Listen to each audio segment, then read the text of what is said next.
Good morning dear students, कैसे हैं आप सभी। उम्मीद है आप लोग अच्छे होंगे, घर में अच्छे से पढ़ाई कर रहे होंगे। क्लास 7 साइंस सब्जेक्ट में हम चैप्टर 20 पढ़ रहे हैं बच्चों, जिसमें हम पढ़ रहे हैं सजीवों में प्रजनन। बच्चों सबसे पहले आप लोग मेरे चैनल को सब्सक्राइब कर लीजिए, लाइक के बटन दबा दीजिए और बेल आइकन के बटन ज़रूर दबाएं बच्चों, ताकि आने वाले न्यू वीडियो की नोटिफिकेशन आपके मोबाइल पर समय पर मिल जाए।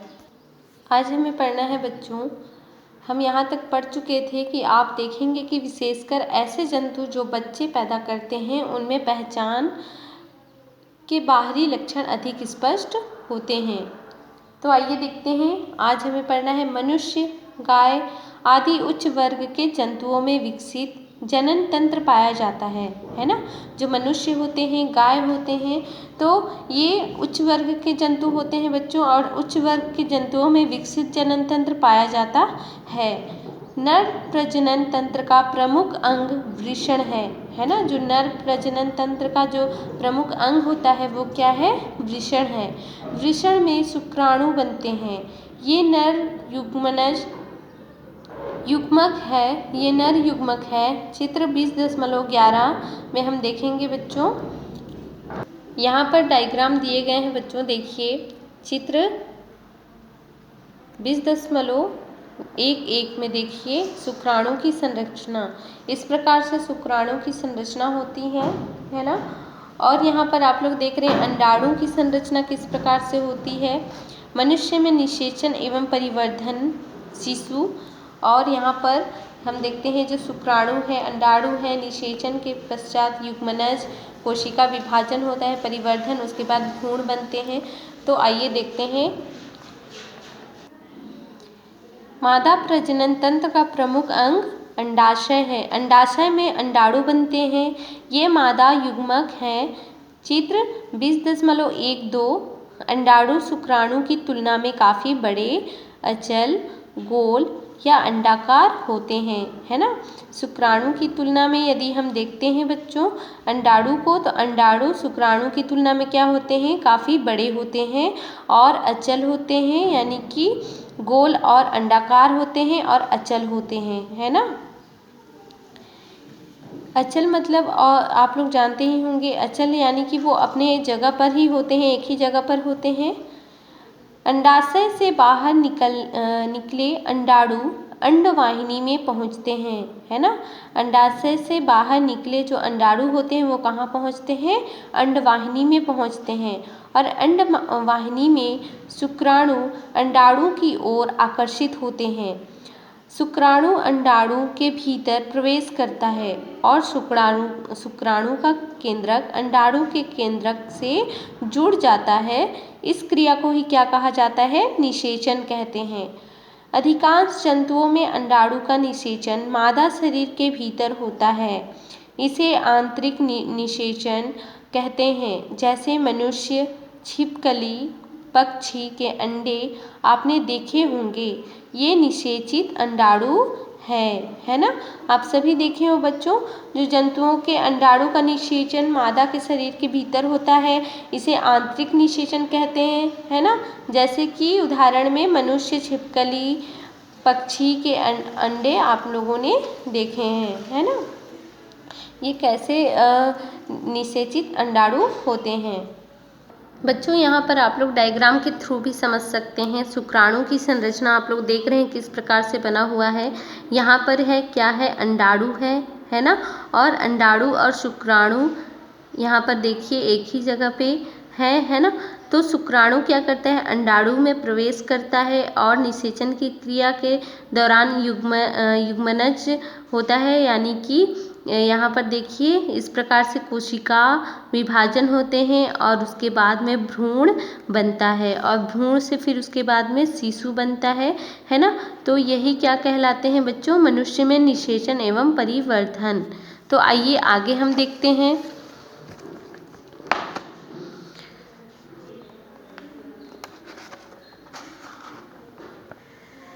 सामान्यतः जलीय जंतु जैसे मछली एवं उभयचर जंतु, मेंढक में अंडाणुओं का निषेचन मादा शरीर के बाहर जल में होता है। तो ये बच्चों यहाँ पर क्या हो रहा है, जैसे कि हम देखे थे मछली हो गए, पक्षी हो गए, मनुष्य हो गए, इनमें जो निषेचन की क्रिया होती है ये अंडाणु का जो निषेचन का क्रिया होता है शुक्राणु और अंडाणु का, तो ये कहाँ होता है, आंतरिक, है ना, शरीर के भीतरी भाग में आंतरिक क्रिया के दौरान क्या होता है, निषेचन होता है। पर यहाँ पर देखिए जो जलीय जंतु होते हैं, जैसे जल में रहने वाले जंतु मछली होते हैं, उभयचर यानी कि जो जल में और बाहर स्थल में दोनों जगह होते हैं, जैसे कि मेंढक, ये जल में भी हो सकते हैं और बाहर भी स्थल में भी हो सकते हैं, तो ये उभयचर कहलाते हैं मेंढक। तो मछली और मेंढक में अंडाणुओं का निषेचन कहाँ होता है, मादा शरीर के बाहर यानी कि जल में होता है। मादा मेंढक अंडाणुओं को पानी में छोड़ देती है। जो मादा है मेंढक, मादा मेंढक, मादा और नर आप सभी समझते हैं, मेल और फीमेल, तो मादा क्या कहलाते हैं, फीमेल इंग्लिश में, और जो नर होते हैं वो मेल, है ना। तो यहाँ पर मादा मेंढक देख रहे हैं यानी कि फीमेल मेंढक, है ना। तो मादा मेंढक अंडाणुओं को पानी में छोड़ देती हैं, नर शुक्राणुओं को अंडाणुओं के ऊपर गिरा देते हैं, है ना। यानी कि जो मादा मेंढक है अपने अंडाणुओं को कहाँ पर छोड़ देते हैं, पानी में छोड़ देती हैं, ठीक है। और नर क्या करते हैं, अपने शुक्राणुओं को अंडाणुओं के ऊपर गिरा देता है। इस प्रकार से शुक्राणु और अंडाणु लसलसे पदार्थ के रूप में पानी में तैरते रहते हैं। इस प्रकार के निषेचन को बाह्य निषेचन कहते हैं। तो बच्चों आप लोग ये समझ गए होंगे कि बाह्य निषेचन और आंतरिक निषेचन किसे कहा जाता है ना। निषेचन के पश्चात अंडाणु युग्मनज कहलाता है।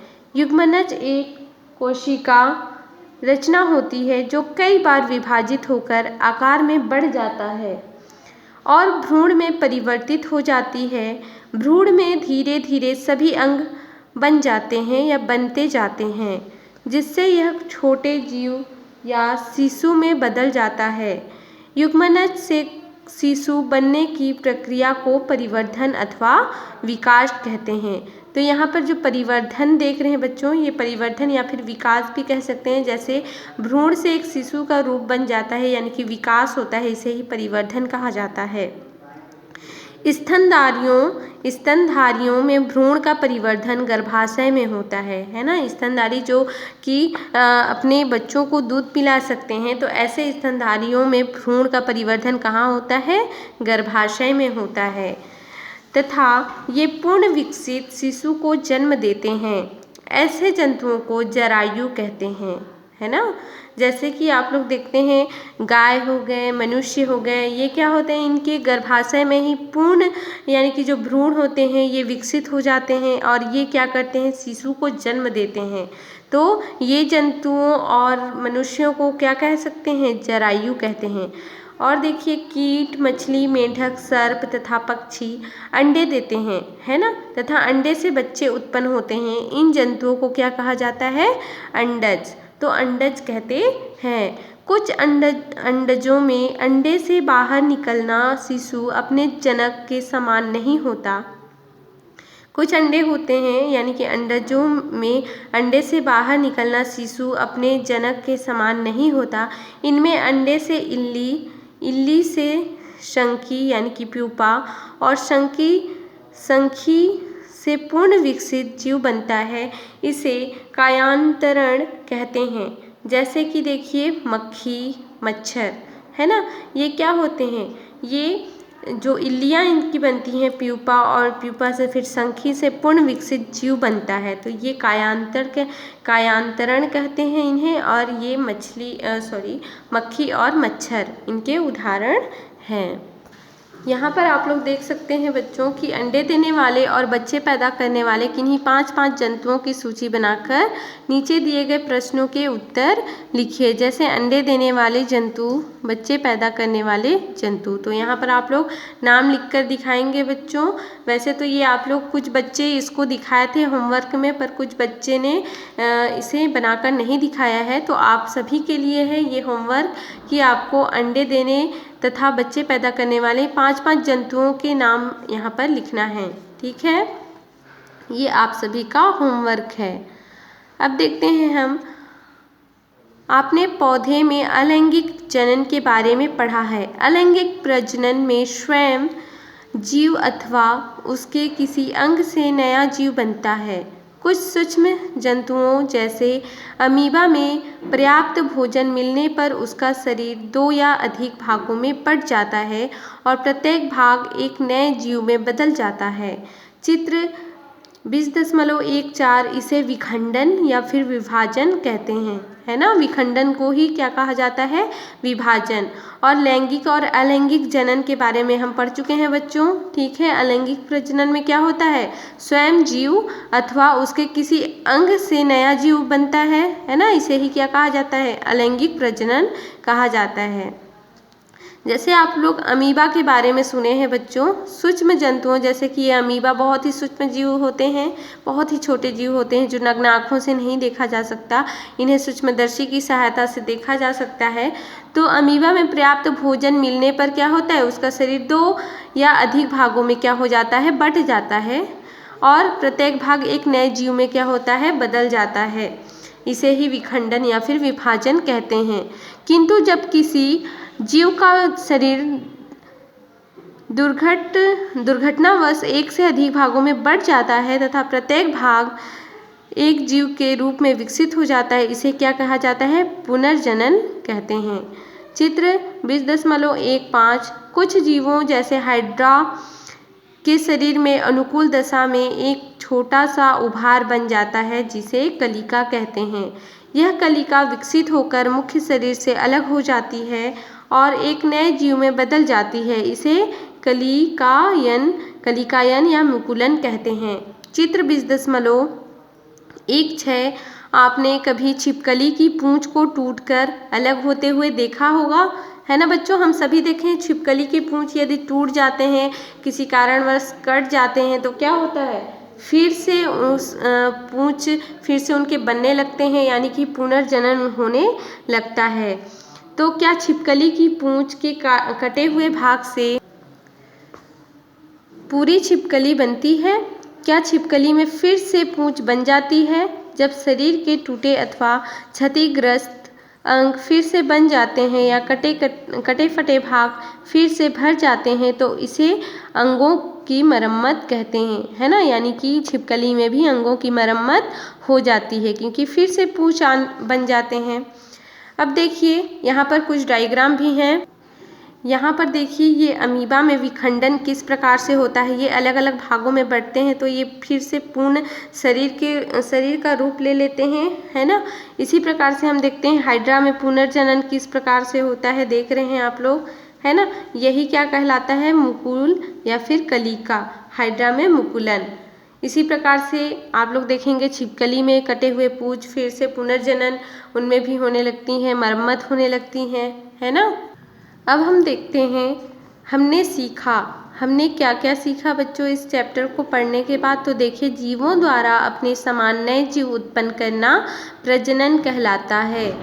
सजीवों में लैंगिक तथा अलैंगिक दोनों विधियों से प्रजनन होता है। लैंगिक जनन में नर एवं मादा जनकों की आवश्यकता होती है। पौधों का जनन अंग फूल है, इसमें पुंकेसर नर जनन अंग एवं स्त्री केसर मादा जनन अंग होता है। पुंकेसर में परागकण तथा स्त्री केसर में अंडाणु होते हैं। नर जनन इकाई मादा जनन इकाई के मेल को निषेचन कहते हैं। परागकणों को परागकोश से वर्तिकाग्र तक पहुँचना परागण कहलाता है। बीज के अतिरिक्त पौधे के अन्य किसी भाग से नए पौधे के उगने को अलैंगिक प्रजनन कहते हैं। अधिकांश जंतुओं में लैंगिक जनन होता है, किंतु कुछ सूक्ष्म जंतु तथा निम्न वर्ग के जंतु अलैंगिक विधि से प्रजनन करते हैं। तो बच्चों इसे भी हमने देखा, जो लैंगिक जनन होता है अलैंगिक जनन होता है ना।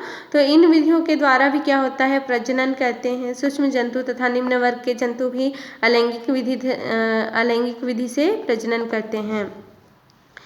उच्च वर्ग के जंतुओं में प्रमुख नर जनन अंग वृषण तथा मादा जनन अंग क्या होते हैं, अंडाशय हैं। वृषण में शुक्राणु तथा अंडाशय में अंडाणु बनते हैं, जो क्रमशः नर युग्मक एवं मादा युग्मक इकाई कहलाते हैं। जंतुओं में आंतरिक या बाह्य दोनों तरह के निषेचन होते हैं। बच्चे पैदा करने वाले जंतु को जरायु तथा अंडे देने वाले जंतु को अंडज कहते हैं। युग्मनज से भ्रूण तथा भ्रूण से शिशु बनने की क्रिया को परिवर्धन या विकास कहते हैं।